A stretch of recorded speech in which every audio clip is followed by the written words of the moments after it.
This feeling, it's not new, is it? Maybe you can't name it. Maybe it comes and goes like a dream you almost remember. But it's been here before. A soft pull, a quiet echo, something in you recognizing something in the silence, not learned, not taught, just remembered. You've had glimpses in still moments, in music that made you cry, in a breath that felt like more than air. That's why you're here, not for answers, but for a reunion with a part of you that never forgot. So pause just for a moment, close your eyes, breathe in slowly, and listen not with your ears but with your being. You're not beginning something new, you're continuing something ancient. It's hard to describe. It's not quite sadness, not quite confusion, but it lives somewhere in your chest, a quiet emptiness that lingers beneath the noise of your everyday life.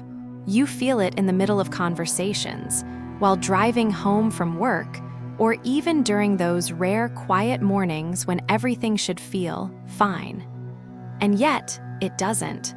It's as if you've been playing a role for so long, even you've forgotten it's a role. You smile, you show up, you do the things you're supposed to do, and still, there's this strange sense that you're walking through life slightly out of sync, like watching your own movie with the sound a second too late. You've probably asked yourself quietly, is this really who I am? Is this all there is? But instead of diving into that feeling, you brushed it off. There were things to do, responsibilities, deadlines, other people to care for, and so the ache gets buried, again and again. But ancient wisdom never buried it. They saw this quiet ache not as weakness but as a signpost. Egyptian mystics, Indian sages, Greek oracles, they all spoke of the same phenomenon, the soul forgetting its origin, not by accident, but by design. They believed that when your soul entered this life, it passed through layers of belief, fear, culture, identity, each one pulling you further from the original frequency of who you really are. And by the time you could speak or walk or think for yourself, you had already forgotten. Not just your purpose, but the fact that you are a soul. You became the identity, the achiever, the survivor, the seeker, the one trying to become someone. But here's what they never taught you in school. The soul doesn't need to become. It only needs to remember. And memory, in the spiritual sense, isn't about information. It's not about books or gurus or even techniques. It's about silence. It's about stillness. It's about feeling something so familiar within you, it moves you to tears even though you can't explain why. Maybe that's what you're feeling now. That gentle pressure. That subtle grief of being disconnected from something you can't quite name. But here's the secret. That feeling is your soul calling itself home. It's not punishment. It's not a mistake. It's an invitation to pause, to breathe, to sit with the ache and listen. Because in that ache, there is a doorway back to the frequency you forgot. So when you feel like something's missing, don't rush to fill it, don't run from it, let it open. Because what's on the other side is you. They didn't hide it to control you. They hid it to protect it. There's a difference. In every ancient tradition, there were truths so powerful, so direct that they weren't written down. They weren't debated or explained. They were passed in silence, in presence, in vibration, and only when you were truly ready. Not because it was some elite club, but because the technique, if misused, if misunderstood, could collapse the fragile scaffolding of a mind that hadn't yet stabilized. This wasn't superstition. It was spiritual engineering. Imagine giving someone a match before they know what fire is. Would they build light or burn everything down? The sages knew that true remembering the moment when your soul reclaims its own name isn't always soft. Sometimes it unravels everything, not because it's cruel, but because it doesn't tolerate illusion. That's why these practices weren't delivered through instruction manuals or ceremonial hype. They were offered like a whisper, a hand on the shoulder, a pause between breaths. Thoth never shouted his secrets. He embedded them in geometry, in sound, in vibration, not for the mind to dissect, but for the soul to resonate with. You didn't learn them, you matched them. And if you didn't match, nothing would happen. Or worse, too much would happen too fast. That's the paradox. What's most sacred often looks like nothing at all. So yes, these truths were hidden, but not from you. They were hidden for you, until now. Until the moment you started feeling that faint inner pulse again. Because maybe now you're ready, not to understand, but to remember through feeling, through silence, through your own vibration. They called it dying before you die. Not in fear, not in tragedy, but in sacred remembrance. There were rituals ancient, wordless, powerful that didn't promise you would become more. They promised something far more terrifying and freeing, that you would lose everything you thought you were, so that what you've always been could finally return. These were not performances. There were no robes, no stages, no speeches. Only a space profoundly silent where the noise of the world and the ego could no longer follow. No one told you what to believe. No one told you what to expect. You simply stepped into that space and waited. And something began to fall away. Not your body, not your mind, but the mask you'd worn for so long, you thought it was your face. The thoughts that used to narrate your life went quiet. The identities, the achiever, the helper, the seeker began to dissolve.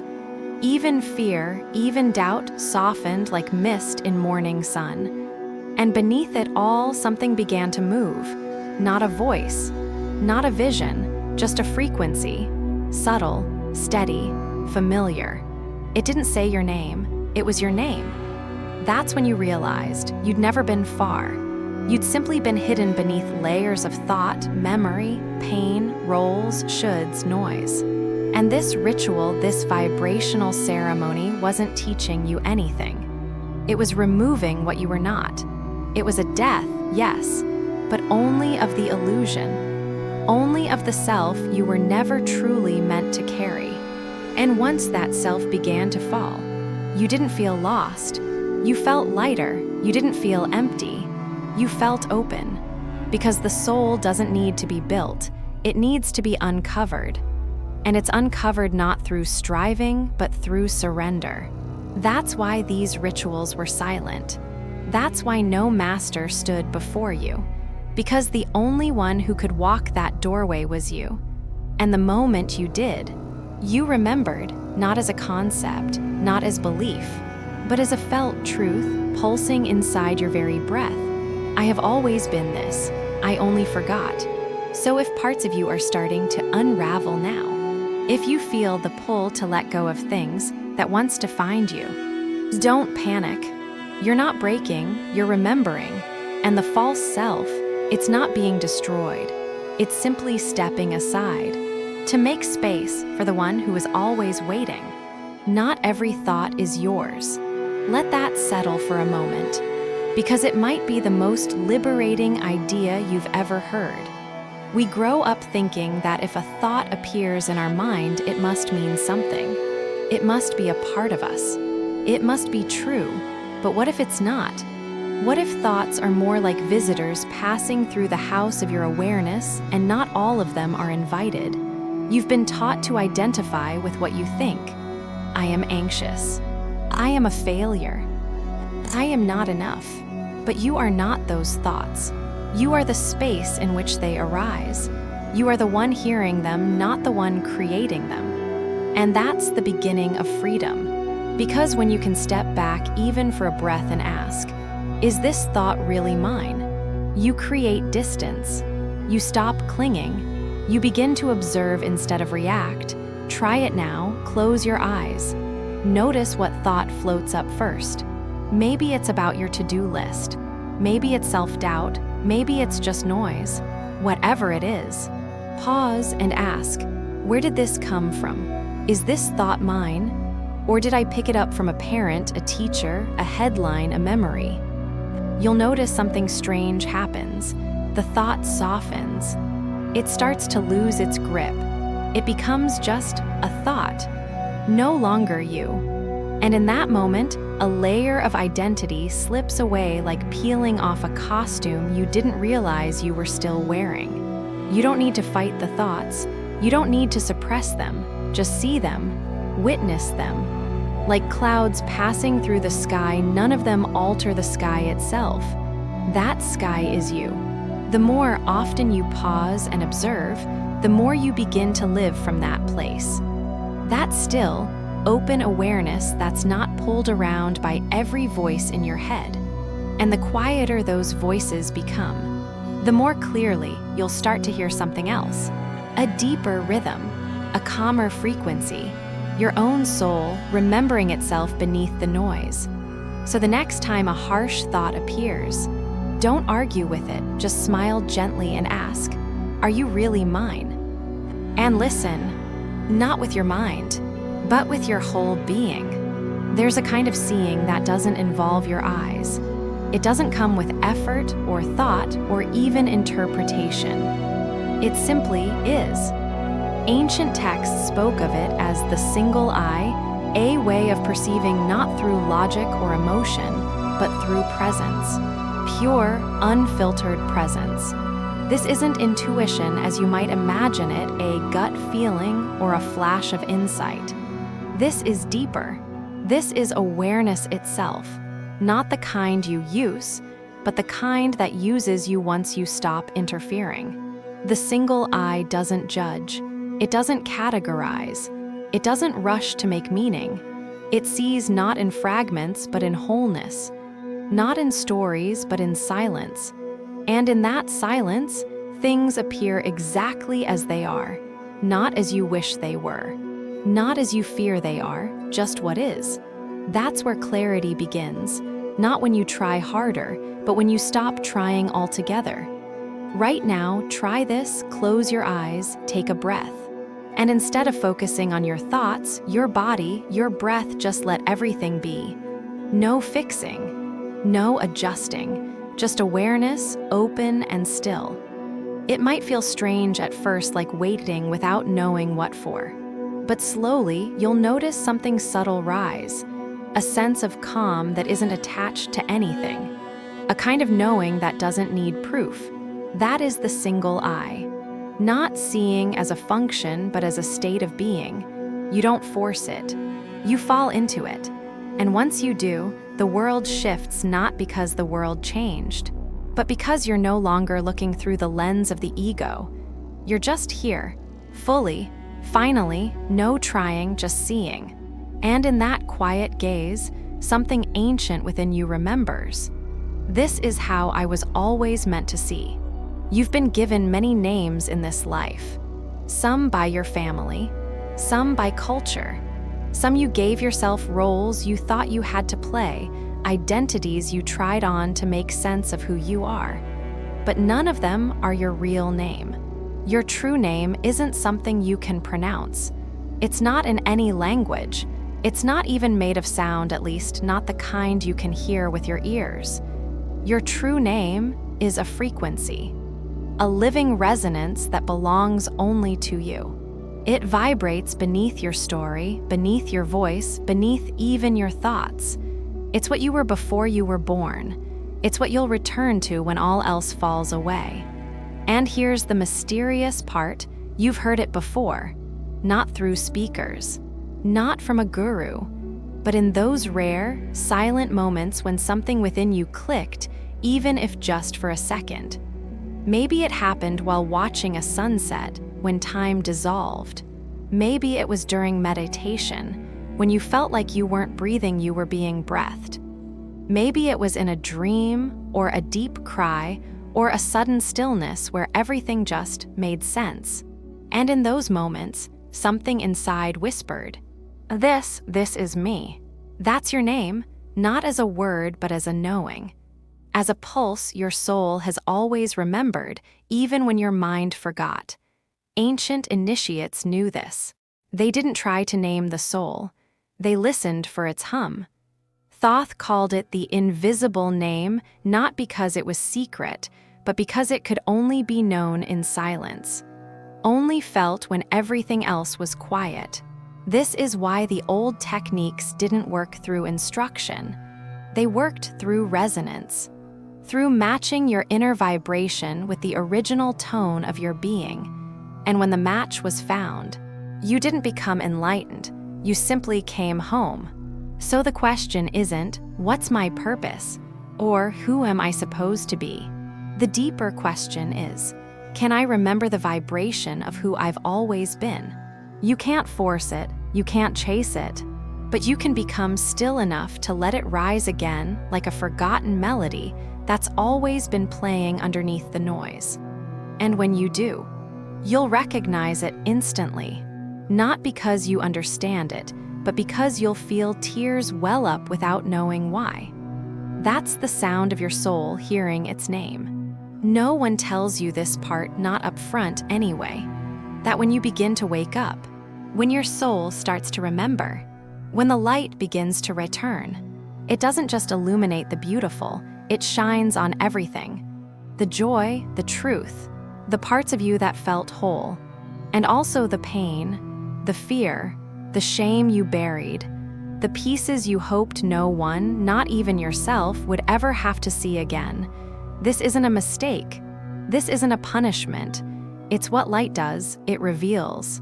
Not to judge, not to punish, but to make visible what's been hidden so it can finally breathe, so it can finally heal. You might feel like you're going backward at first. You might wonder, why am I feeling worse when I'm supposed to be waking up? But this isn't regression. This is exposure. And exposure is the first step of transformation. The pain isn't new, it's just no longer hiding. The shadows were always there, tucked behind your smile, your achievements, your busyness. Now, with more light, they rise, not to shame you, but to invite your attention, your presence, your care. Because the parts you avoid the most are often the parts that need your love the deepest. You'll be tempted to run, to numb out, to distract, to go back to sleep. But don't. Breathe, stay, feel, not all at once, just one breath at a time. And as the light keeps shining, you'll notice something beautiful. The shadows don't fight it. They soften. They begin to lose their shape, because shadows are not things. They're just the absence of awareness. And when awareness enters, they transform. You're not broken, you're becoming whole. So when the healing hurts, when the old wounds rise, when the light feels too bright, remember this, you're not being undone, you're being revealed. And the soul doesn't fear what it sees in the dark. It only asks you to keep looking gently, bravely with love. Waking up is only the beginning. The real challenge begins after, when you've seen behind the curtain, when you've touched something deep and true, but the world around you still runs on illusions. It's like waking up in the middle of a dream and realizing everyone else is still asleep. You go to work, you talk to friends, you scroll, you shop, you smile. But inside, everything feels different. You can't pretend anymore. But you also can't isolate yourself from the world. So now comes the sacred work, integration. How do you live your truth? In a world that forgot its own, not by preaching, not by fixing others, but by embodying what you now remember quietly, consistently, fully. That's where the real alchemy happens. Here are 3 practices that help. 1, active silence. Not just the absence of noise, but choosing stillness in the middle of chaos. It's when you pause before reacting. It's when you let a moment breathe before you speak. It's the quiet that protects your frequency even in loud places. 2, conscious choice. You don't have to follow every pull. every trend, every should. You start asking, is this aligned? Not with your ego, with your soul. Every action becomes a reflection, not a reaction. 3, frequency loyalty. You've touched a new vibration. Don't betray it, even when others don't understand, even when it's lonely. You keep tuning back to that resonance, because that's your name, that's your compass. This path is not about perfection. You'll forget, you'll fall, you'll get tired, but you'll also remember faster.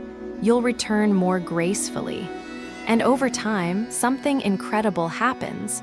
You stop needing the world to change, because you've changed. And your presence is the change. You become a quiet mirror, a calm center, a reminder simply by being that another way is possible. So don't run from the world. Walk through it with your eyes open, not to escape, but to live what you know now, to breathe from your soul, to act from your truth, to be awake, even when the world still sleeps. So many seekers spend their lives chasing awakening, as if it's a final destination, a peak, a finish line. But when it finally comes in a flash of insight, a silent moment, a deep remembrance, you realize something almost disappointing, and then liberating. Awakening isn't an ending. It's a return to something ancient, something simple, something so deeply familiar it almost brings you to tears, not because it's new, but because it's been waiting for you all along. This path was never about escaping the body. It was never about floating above your human experience. It's about coming back to it with full presence, full breath, full soul. It's about living, truly living, not from fear, not from programming, not from should, but from what's real inside you. Awakening doesn't lift you out of life. It drops you deeper into it. Now, every step becomes sacred. Every conversation an echo of your essence. Every quiet pause a doorway back to your name. Yes, it's harder now. You can't unsee what you've seen. You can't unfeel what your soul has touched. But that's the gift, because you no longer chase meaning. You bring meaning to the mundane, the small, the overlooked. And no, not everyone will understand. Not everyone will walk beside you, but you're not alone. There's a quiet community, souls remembering, one by one, scattered across the world, but deeply connected in the invisible. You are part of that field now, not because of a label or a belief, but because you remembered. So what now? You keep walking, you keep listening, you keep showing up not perfectly, but presently. You become a bridge between worlds, the vast, formless truth you've touched, and this beautiful, messy, embodied life. That's not an escape, that's not a compromise, that's the return. To the soul, to the breath, to this moment, fully awake, fully here, and grateful not that you've arrived, but that you've finally come home. If something stirred in you, if a part of you felt seen, felt remembered, then don't rush away. Let it settle. Let it echo. Let it guide how you walk into the next breath. You don't need to explain it. You don't need to name it. But you can begin to live it. In how you listen, how you pause, how you choose. That's how your soul writes its name again. Not in ink, but in the quiet shape of your daily life. So stay. Not here in this video, but in yourself. In what you touched, in what you remembered. Because you're not the only one, we're all remembering. Together, in our own ways, in our own time. And every time one of us returns to the truth of who we are, the whole field brightens. Just a little more.